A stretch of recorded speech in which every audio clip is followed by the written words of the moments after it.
Est-ce que vous saviez qu'en France, chaque année, des oiseaux mazoutés s'échouent sur nos plages? Quand on parle de pollution maritime, on pense souvent à des catastrophes de grande ampleur, comme l'Erika. Mais pourtant, cela fait des années qu'il n'y a pas eu de grandes catastrophes, comme des marées noires sur les côtes françaises. Mais alors pourquoi on continue de retrouver des oiseaux recouverts de pétrole? Eh bien, pour des raisons de sécurité ou de facilité, certains bateaux relarguent en mer leurs déchets pétroliers ou huileux.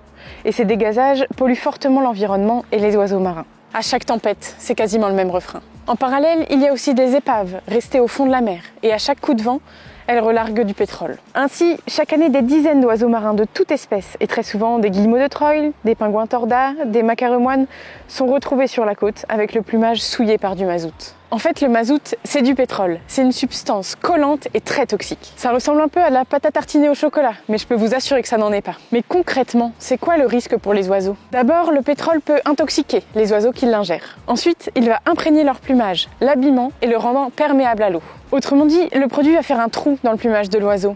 Et d'après vous, un trou dans un bateau, ça donne quoi? Eh oui, c'est le naufrage assuré.